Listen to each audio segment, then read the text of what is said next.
25 जून 1975 को लगे आपातकाल के 51 साल पूरे होने पर मध्य प्रदेश में सियासत गर्मा गई है। बीजेपी जहां इस दिन को संविधान हत्या दिवस के रूप में मना रही है, वहीं कांग्रेस इसे राजनीतिक प्रोपेगेंडा बता रही है। बीजेपी का आरोप है कि तत्कालीन प्रधानमंत्री इंदिरा गांधी ने सत्ता बचाने के लिए लोकतंत्र, संविधान और नागरिक अधिकारों को कुचल दिया था। उस दौरान नागरिकों के मौलिक अधिकार छीन लिए गए, प्रेस की स्वतंत्रता पर सेंसरशिप लगा दी गई और हजारों विपक्षी नेताओं तथा सामाजिक कार्यकर्ताओं को जेलों में बंद कर दिया गया। पार्टी का दावा है कि लोकतंत्र सेनानियों और मीसाबंदियों के संघर्ष के कारण ही देश में लोकतांत्रिक व्यवस्था की पुनर्स्थापना संभव हो सकी। आपातकाल केवल राजनीतिक निर्णय नहीं था, बल्कि लोकतंत्र और संविधान की हत्या का प्रयास था। इसी कारण 25 जून को संविधान हत्या दिवस के रूप में मनाने का सरकार ने निर्णय लिया है, ताकि नई पीढ़ी को लोकतंत्र पर आए उस संकट की जानकारी मिल सके। आपातकाल की 51वीं बरसी पर विशेष कार्यक्रम। रविंद्र भवन में होगा मीसाबंदी सम्मान समारोह। मुख्यमंत्री डॉक्टर मोहन यादव होंगे मुख्य अतिथि। लोकतंत्र सेनानियों का किया जाएगा सम्मान। करीब 2000 मीसाबंदी परिवार होंगे शामिल। लोकतंत्र सेनानी संघ के अध्यक्ष तपन भौमिक रहेंगे मौजूद। आपातकाल के संघर्ष को किया जाएगा याद। लोकतंत्र की रक्षा में योगदान देने वालों का सम्मान। लोकतंत्र और संविधान की रक्षा का संदेश। श्रीमती इंदिरा गांधी ने जब इलेक्शन हार गई और न्यायालय ने उनके खिलाफ दिया, तो उनने आपातकाल लगाकर देश को बंदी बना दिया। जो कांग्रेस और जिस कांग्रेस के प्रधानमंत्री इंदिरा गांधी लोकतंत्र को बंदी बना सकते हैं, उस कांग्रेस से लोकतंत्र कभी सुरक्षित नहीं रह सकता। आज के दिन हिंदुस्तानियों को इस बरसी के माध्यम से इंदिरा के काले कानून और लोकतंत्र को बंदी बनाने वाला जैसा आज आपातकाल का दिन है, इसको याद भी रखो। आने वाली पीढ़ी को भी बताओ कि किस तरह आजाद भारत को बंदी बनाने का महापाप कांग्रेस और इंदिरा गांधी जी ने किया। उधर कांग्रेस का कहना है कि बीजेपी आपातकाल के मुद्दे को राजनीतिक लाभ के लिए बार बार उठा रही है, जबकि आज देश के सामने बेरोजगारी, महंगाई और युवाओं को रोजगार जैसे बड़े मुद्दे मौजूद हैं। सरकार इन वास्तविक समस्याओं से जनता का ध्यान भटकाने के लिए आपातकाल की चर्चा कर रही है। पूर्व मंत्री पीसी शर्मा का कहना है कि 1977 में जनता ने आपातकाल पर अपना फैसला सुना दिया था और कांग्रेस को सत्ता से बाहर कर दिया था, लेकिन 1980 में जनता ने भारी बहुमत के साथ इंदिरा गांधी को दोबारा सत्ता में बैठाकर अपना मत भी स्पष्ट कर दिया था। कांग्रेस का आरोप है कि वर्तमान समय में देश में अघोषित आपातकाल जैसे हालात हैं, जहां लोकतांत्रिक संस्थाओं पर दबाव बढ़ रहा है। विपक्ष की आवाज को सीमित करने की कोशिश की जा रही है। बेरोजगारी, नौकरी, ये सब है नहीं, तो हिंदू, मुस्लिम, पाकिस्तान और अब आपातकाल मिल गया। आपातकाल का मामला उस समय खत्म हो गया। अब 77 में आपातकाल को जनता ने गलत माना तो इंदिरा गांधी को कांग्रेस को हरा दिया था, लेकिन 80 में उसका जवाब दे दिया, नहीं वो ठीक था, थम्बिंग मेजॉरिटी से इंदिरा गांधी को कांग्रेस जिता दिया। ये मामला उसी दिन 80 में जिस दिन रिजल्ट आया उस दिन खत्म हो गया। अभी तो अघोषित आपातकाल है, न कोर्ट सुन रहा है, न शासन सुन रहा है, न चुनाव आयोग सुन रहा है, तो ये आपातकाल तो अब है। बहरहाल आपातकाल की 51वीं बरसी पर इतिहास और राजनीति एक बार फिर आमने सामने दिखाई दे रहे हैं। बीजेपी इसे लोकतंत्र के सबसे काले अध्याय की याद के रूप में पेश कर रही है, जबकि कांग्रेस का दावा है कि आज देश में अघोषित आपातकाल जैसे हालात हैं। ऐसे में सवाल ये है कि आपातकाल की ये बहस इतिहास की समीक्षा है या फिर वर्तमान राजनीति का नया हथियार। Bureau report, IND 24।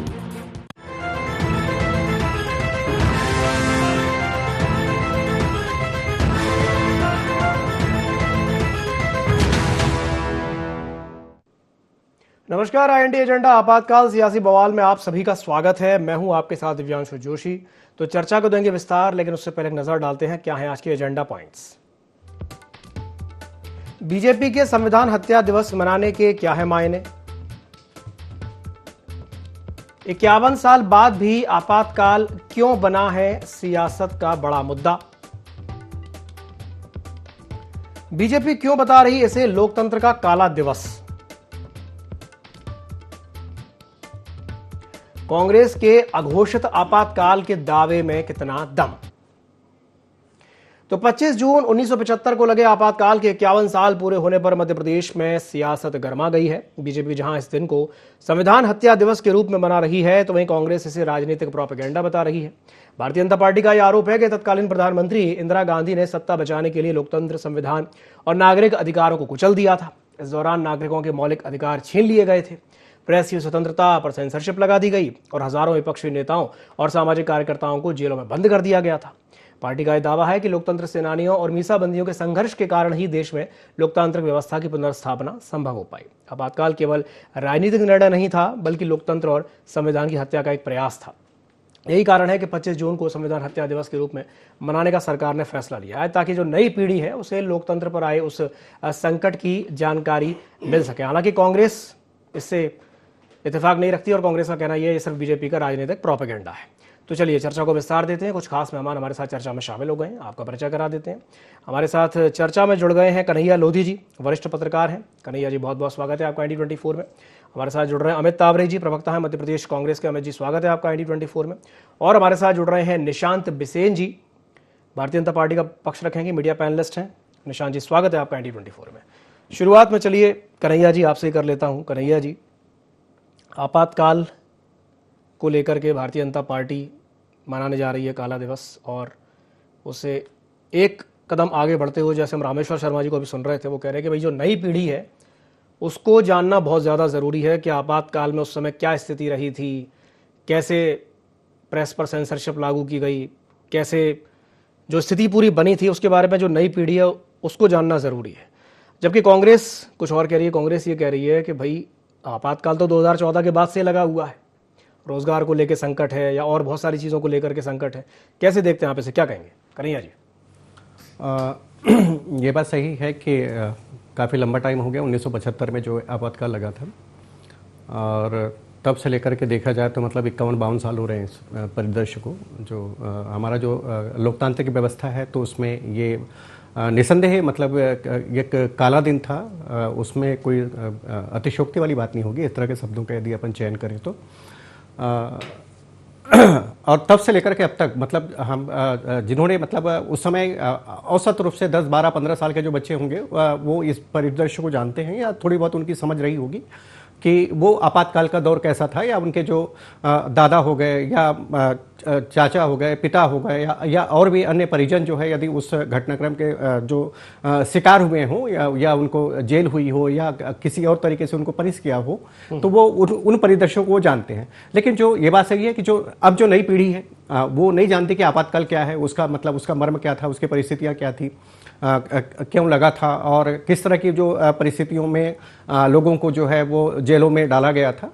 तो ये जो दंश है तो वो बीजेपी जो है वो अब उसको एक मौका मिला है। ये पहले क्रम नहीं चला था, ये अभी रिसेंट अभी कुछ सालों से स्टार्ट हुआ है कि बीजेपी जो है, ये प्रधानमंत्री जी ने इसको बोला हुआ था और उसके बाद से जो है इसको एक दिवस के रूप में मनाने वाली बात है कि भाई हम इसको काला दिवस के रूप में है, लोकतंत्र हत्या के दिवस के इस तरह से उन्होंने एक नाम दिया और मतलब जो है वो मनाने का क्रम शुरू हुआ।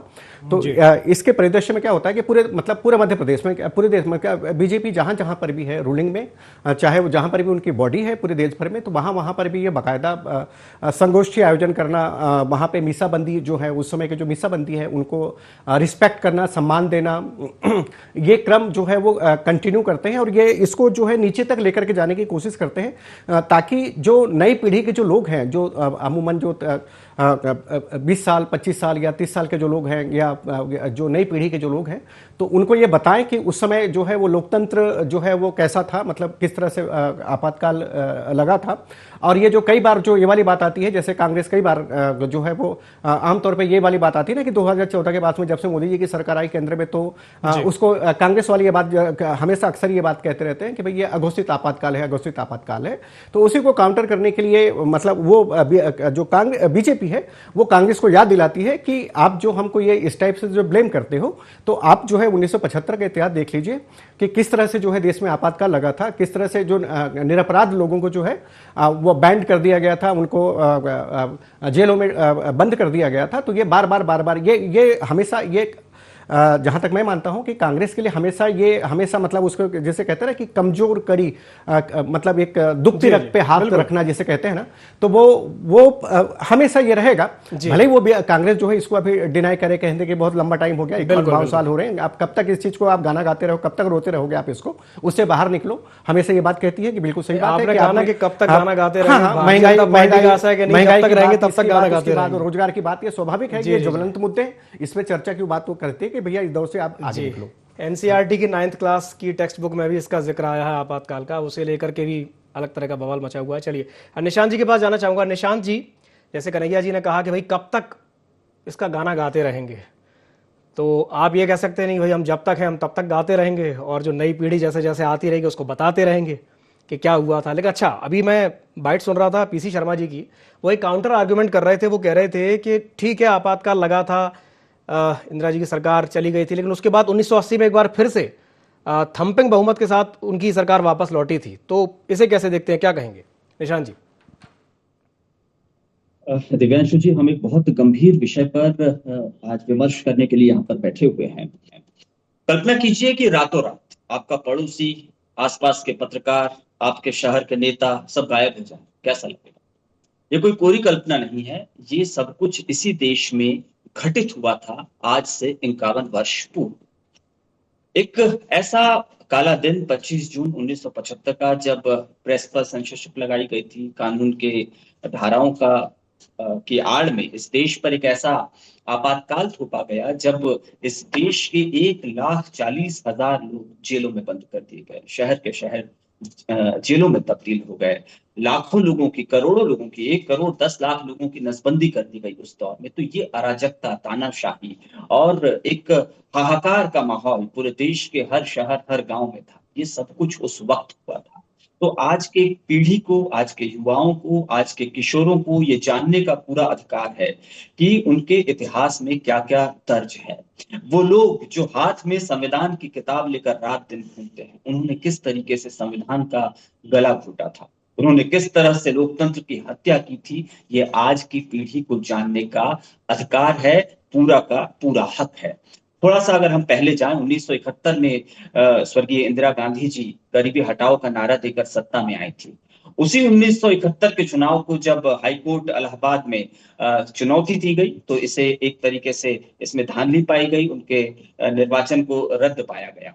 और फिर हमने देखा कि उसी वक्त देश में जेपी आंदोलन चल रहा था, देश के युवा महंगाई से परेशान थे, बेरोजगारी से परेशान थे, राशन के लिए परेशान थे, देश में एक बड़े आक्रोश की स्थिति बनी हुई थी। इसी बीच एक बहुत सांकेतिक चीज सामने आई थी। 1975 में गुजरात चुनाव में कांग्रेस सत्ता से हटी थी, सत्ताच्युत हुई थी। इन सब परिस्थितियों के बीच जब इंदिरा जी की सरकार ने यह देखा कि देश में उनके खिलाफ माहौल है, तो 1975 में इमरजेंसी इस देश पर थोप दी गई। इसमें सिर्फ विरोधी राजनीतिक दल के लोग ही नहीं थे, इसमें पत्रकार शामिल थे, गणमान्य लोग शामिल थे, वो युवा शामिल थे जिनका कोई कसूर नहीं था। गांव में जब डॉक्टर जाता था तो लोग, युवा भागने लगते थे, नसबंदी की ऐसी अराजकता फैलाई गई थी। तो कुल मिलाकर आशय यही है कि जो लोग आज कहते हैं कि संविधान को हम मानते हैं, संविधान के हर मंच पर संविधान की प्रतियां लहराते हैं, तो आज की पीढ़ी को ये पता चलना चाहिए कि जो इनके राजनीतिक पुरखे हैं, उन्होंने इस देश में कितने अत्याचार किए हैं, किस तरीके से लोकतंत्र की हत्या की है। आज एक और महत्वपूर्ण चीज है, understanding society India and beyond, एक किताब है एनसीईआरटी की, इसमें भी इस विषय को शामिल किया गया है। तो मुझे लगता है ये आज की पीढ़ी को ये जानने का, आज के बच्चों को जानने का अधिकार है। एक संक्षिप्त में एक बात कह देना चाहूंगा, आज हम भी सत्ता में हैं दिव्यांशु जी, देश के 80% हिस्से में भारतीय जनता पार्टी की सरकार है, 22 राज्यों में हमारी सरकार है, हमारी जिम्मेदारी बढ़ जाती है। हम देश में लोकतंत्र की हत्या करने वाले लोग नहीं हैं, लोकतंत्र का विस्तार करने वाले लोग हैं। और आज जो लोकतंत्र की दुहाई दे रहे हैं, पंडित नेहरू जी के समय 8 बार राज्यों में सरकारें गिराई गई, इंदिरा जी के समय में 50 बार राज्यों की सरकार गिराई गई। तो ये लोग संविधान की दुहाई न दें और हाँ, इस अध्याय का जिक्र तो हमेशा होता रहेगा। ये एक ऐसा अध्याय है जो हमें ये बार बार चेताता है कि जो लोग सत्ता में हैं उन्हें ये अधिकार नहीं है कि वो लोकतंत्र का गला घोटे और संविधान की हत्या करें। तावरे जी, आपकी प्रतिक्रिया। दिव्यांशु भाई, मैं ये मानता हूं कि लोकतंत्र में जनता जनार्दन सबसे महत्वपूर्ण होती है।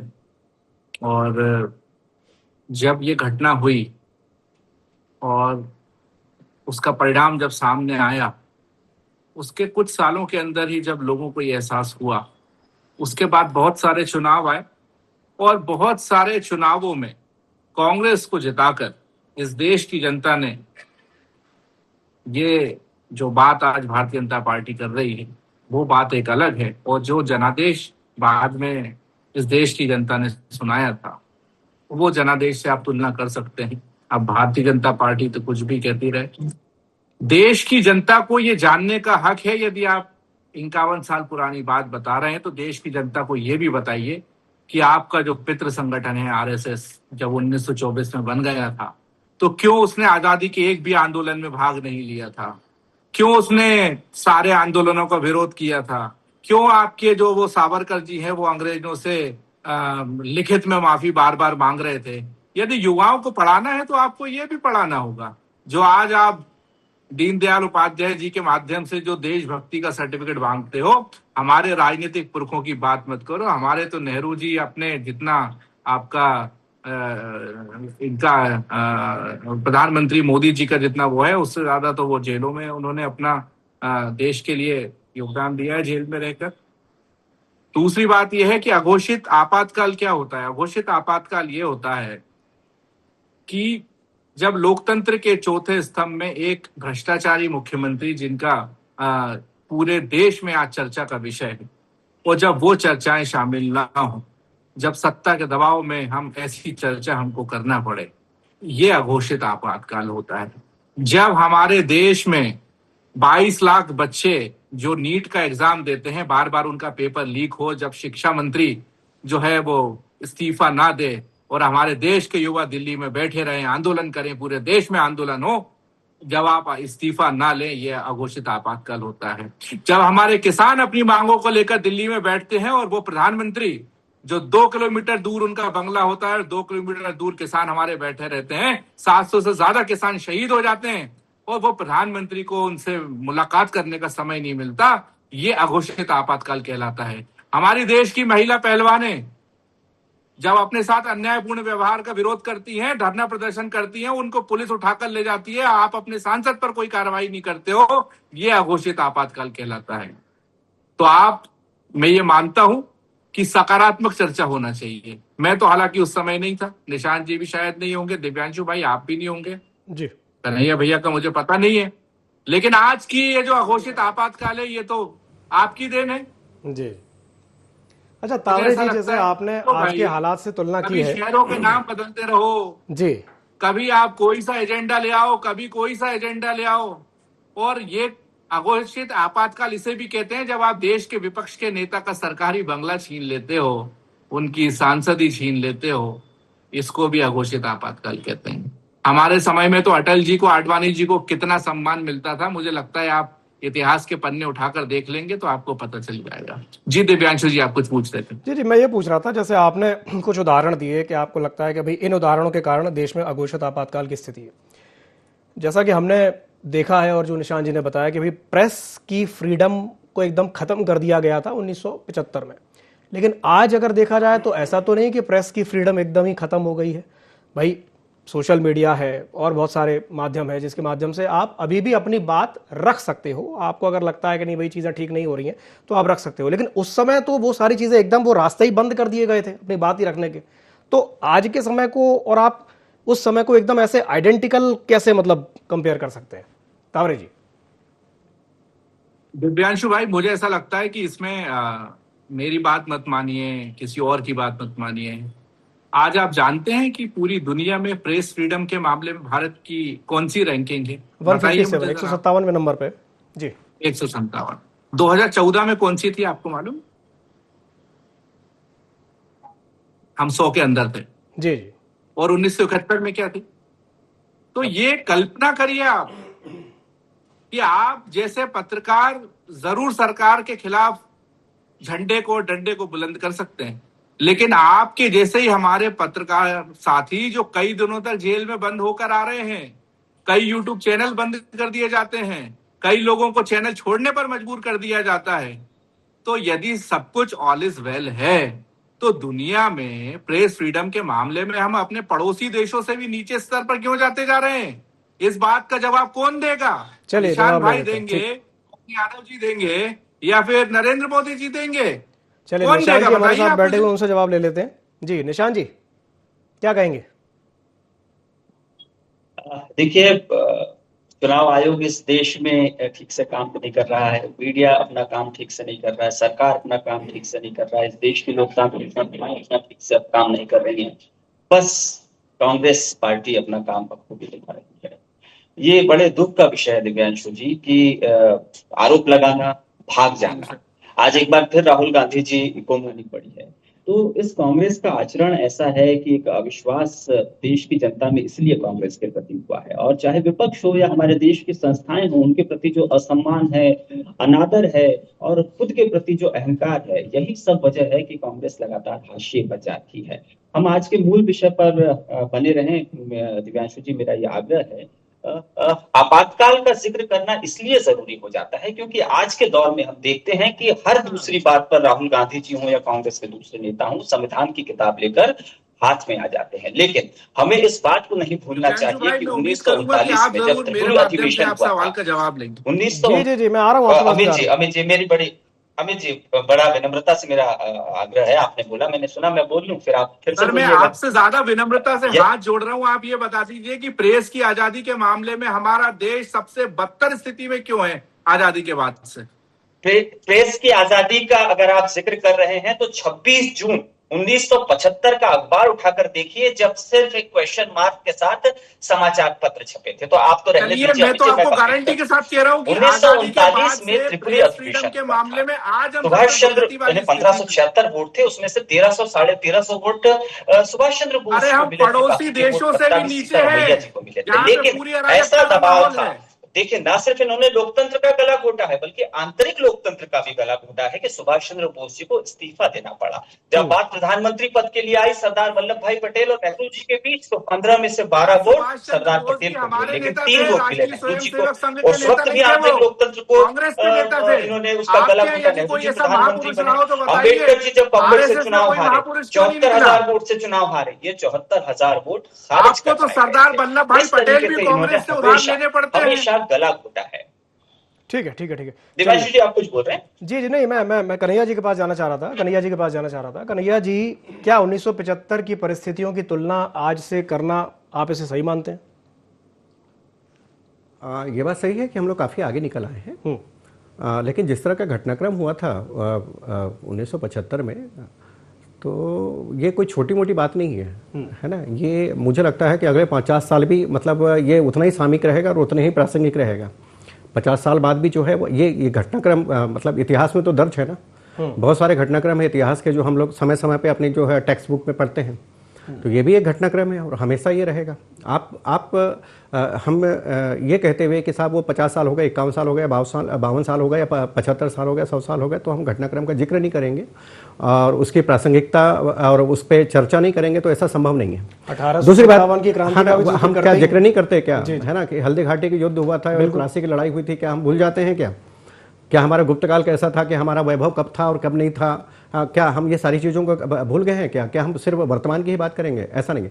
दूसरी बात में तावरे जी, पता नहीं मेरे को ऐसा क्यों लगता है कि कोई यूरोप की एजेंसी, कोई अमेरिका की एजेंसी भारत की हम लोगों को सर्टिफाई करती है और हम लोग उसको बड़े जस्टिफाई करते हैं कि जी हम वो फलाने ने जो है वो हमको दूसरे मतलब यूरोप की एजेंसीज जो है, ये छोटे छोटे जो हमारे यहाँ के जो बहुत सारे NGOs होते हैं ना, उनका ऑर्गेनाइजेशन है, बहुत बड़ा स्ट्रक्चर होता है, उनके मुकाबले इनकी ना 2 कौड़ी की हैसियत नहीं होती यूरोप में, मैं बता रहा हूँ मैं। और ये हम लोगों को जस्टिफाई करते हैं कि भारत का जो इंडेक्स है प्रेस फ्रीडम का, वो क्या हो और क्या नहीं होगा, भारत का हंगर इंडेक्स क्या है क्या नहीं हो, ये वो लोग हमको देते हैं जो छोटे छोटे, जिनके 100, 50, 500, 700, 1000, 1500, और वो भी बहुत सारे जो लोग होते हैं वो वाइज्ड होते हैं, जैसे मैं बता रहा हूं कि हमारे यहाँ पे जो ज्ञानपीठ पुरस्कार मिलता है या बड़े बड़े जो साहित्य के विद्वान लोग हैं, जी जी जी, तो ये क्या बहुत कमतर होते हैं क्या? वो जो नोबेल जो नॉमिनीज होते हैं, जो नोबेल पुरस्कार होते हैं, या जो ऑस्कर अवार्डी होते हैं, ऑस्कर के लिए सिर्फ जो फॉरेन के लिए जो पता चले कि एक क्लासिफाई बना हुआ है कि साहब वो एक फिल्म को जो है अवार्ड करेंगे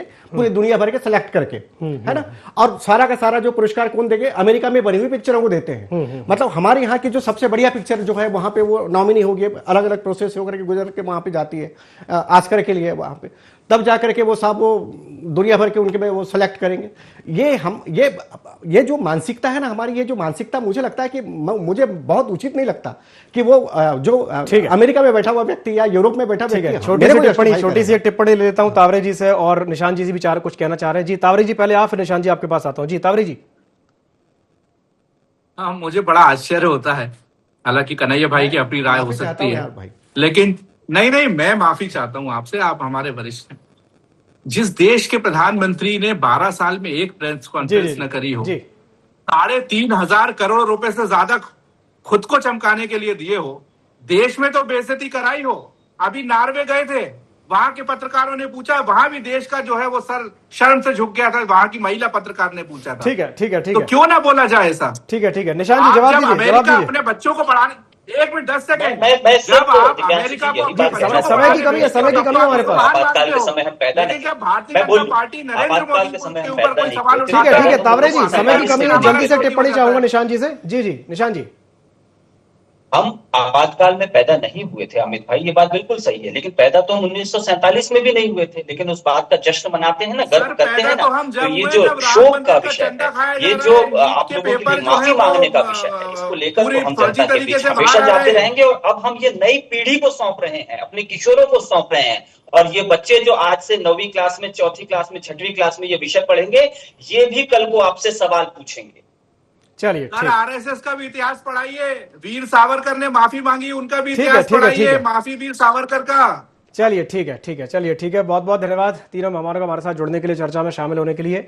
तो आपातकाल को लेकर के चर्चा उठी है, और भारतीय जनता पार्टी का ये कहना है कि भाई हम जो आने वाली पीढ़ी है उस तक आपातकाल के किस्से, आपातकाल की कहानियां पहुंचाएंगे, और उनको बताएंगे कि उस समय यानी 75 में स्थिति क्या थी, और आज जो स्थिति है वो भी सब देख ही रहे हैं, समझ रहे हैं। नई पीढ़ी है, सब समझती है, अपना भला बुरा जानती है, और उसको फैसला लेने दें।